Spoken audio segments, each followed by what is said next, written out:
আমার হাতে মদের বোতল দেখলে তোমার যেমন লাগবে, তুমি বোরখা পরার পর বয়ফ্রেন্ড পাশে বসালে আমার এমন লাগে। কারণ মদ হারাম, তোমার বয়ফ্রেন্ডও হারাম। আমি ওয়াজ করার পর মদের বোতল নিয়ে হাঁটলে যেমন এটা একটা ভণ্ডামি হবে, বোরখা পরে তুমি বয়ফ্রেন্ড নিয়ে হাঁটলে এরকম ভণ্ডামি লাগে আমার কাছে। And I'm really sorry about that. I have no soft words for you. আমার আফসোস হচ্ছে, তোমার জন্য আমার কোনো নরম কথা নাই, আমি দুঃখিত। I'm very sorry. Jamshed Majumdar মদের বোতল হাতে নিয়ে যদি রাস্তার সামনে মদ খায়, ওয়াজ করার পর তোমার যেমন লাগে, তুমি বোরখা পরে বয়ফ্রেন্ড রিক্সায় নিয়ে বয়ফ্রেন্ডের হাতে হাত ধরে রাস্তাঘাটে ঘুরে বেড়াও, ফুল নিয়ে, ফুল দাও, ফুল নাও, জামশেদ মজুমদারের তখন এমন লাগে। কারণ জামশেদ মজুমদারের হাতে মদের বোতল যতটা হারাম, বোরখা পরে মুসলিমা সেজে পর্দাসীন সেজে অবিবাহিত হয়ে বয়ফ্রেন্ড নিয়ে তোমার রাস্তাঘাটে হাঁটায়, এর চেয়ে অনেক বেশি বেশি বেশি বেশি হারাম। হারাম হারাম। কোন জেনাকারী জেনা করে পতিতালয় গিয়ে, আবার কোন জেনাকারী মসজিদে ঢুকে জেনা করে, কেমন লাগবে তোমার? দুইটাই তো জেনা। তোমার কাছে বেশি বর্বর কোনটা মনে হবে? কোনটা বেশি বর্বর মনে হবে তোমার কাছে? কোন জেনাকারী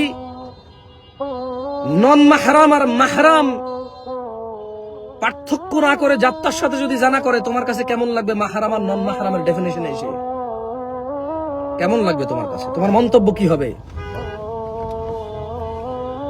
তোমার মন্তব্য কি হবে? তোমাকে নিয়ে আমার মন্তব্য এমনটাই। আমি দুঃখিত, I don't have any soft words for you. Though তোমরা বলো ইসলাম এত কঠিন না, অনেক সহজ। কার জন্য? কার জন্য সহজ? কার জন্য সহজ ইসলাম? ইসলাম সহজ। 5 ওয়াক্ত নামাজ পড়া কঠিন কিছু না। মেয়ে বোরখা পরে থাকবে, নিজেকে কভার করবে, কঠিন কিছু না। ছেলে নিচের দিকে তাকিয়ে চলবে, মেয়ের দিকে তাকাবে না, কঠিন কিছু না। Those are the easy things. Loss নাই কারো, এতে কল্যাণ আছে। তোমাকে আমি কি বলি বলো? ছোট ভাই আমার জামশেদ মজুমদারের হাতে মদের বোতল দেখে তোমার যেমন লাগবে, তুমি বিবাহ করো নাই, তোমার পাশে বোরখা পরা মেয়ে নিয়ে তুমি প্রেমিকা নিয়ে ঘুরো, জামশেদ মজুমদারের তখন এমন লাগে।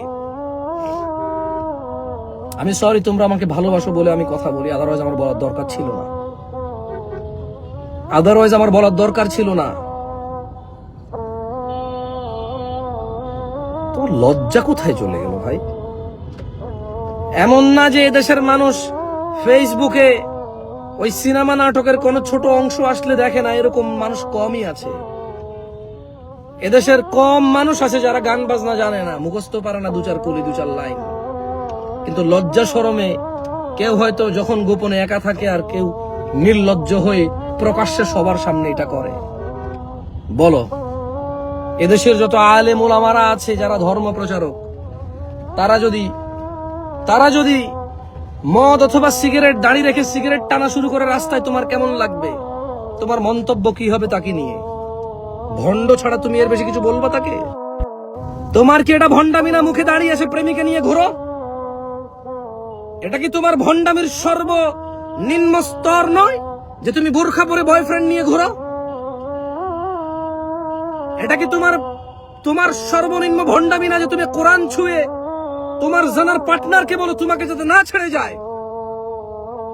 এটা কি তোমার ধর্মীয় ভণ্ডামি নয় যে তুমি প্রেম করো এজন্য, জেনা করো এজন্য কারণ তোমাকে বিয়ে করবে বলেছে? এটা কি তোমার ভণ্ডামি নয় তুমি জামশেদ মজুমদারকে প্রশ্ন করো যে ও আমাকে বিয়ে করবে বলে এক জায়গায় নিয়ে গেছে, ওর সাথে আমার সব হয়ে গেছে, এখনো আমাকে বিয়ে করতেছে না, ওর কি গুনাহ হবে আমাকে ছাড়লে? তোমার নিজের গুনার চিন্তা নাই বোন? এটা কি তোমার ভণ্ডামির সর্বনিম্ন স্তর নয়? এটা কি তোমার ভীমরতির সর্বনিম্ন স্তর নয়? এটা কি তোমার বোকামোর, অশ্লীলতার, বর্বরতার, বন্যতার সর্বনিম্ন স্তর নয়? আল্লাহ যা হারাম করেছে তুমি সেই কাজে অধিকার খোঁজো।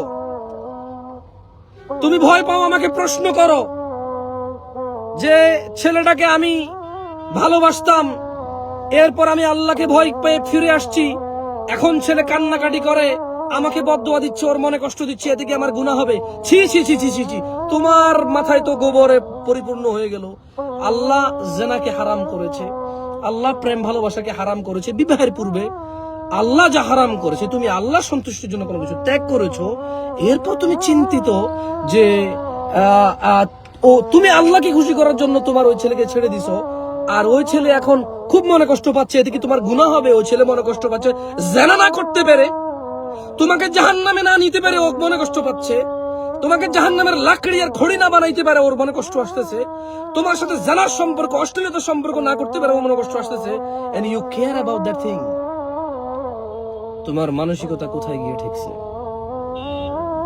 তুমি জেনাকে ভালোবাসা বলো, সেটাকে আবার দিবস বলে উদযাপন করো। তোমার বাবা মার কিছু যায় আসে না, তোমার সমাজ সেবকদের কিছু যায় আসে না, যায় আসে না যত মানুষের সামনে তুমি অশ্লীলতায় লিপ্ত হয়েছো, কারো যায় আসে না। তোমার বাচ্চাকে কোথায় রেখে যাবা? তোমার বাবা মা, দাদা দাদি, নানা নানি তো এরকম ছিল না। ওরা চিঠি লিখতো, সর্বোচ্চ চিঠি লিখতো, চিঠি।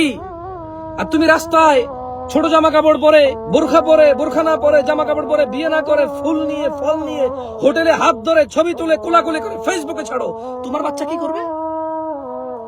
তোমার বাচ্চার জন্য কোন সমাজটাকে তুমি কামনা করো? তোমার তো বাপ আছে, তোমার বাচ্চার কি বাপ থাকবে? তোমার নাতির কি বাপ থাকবে?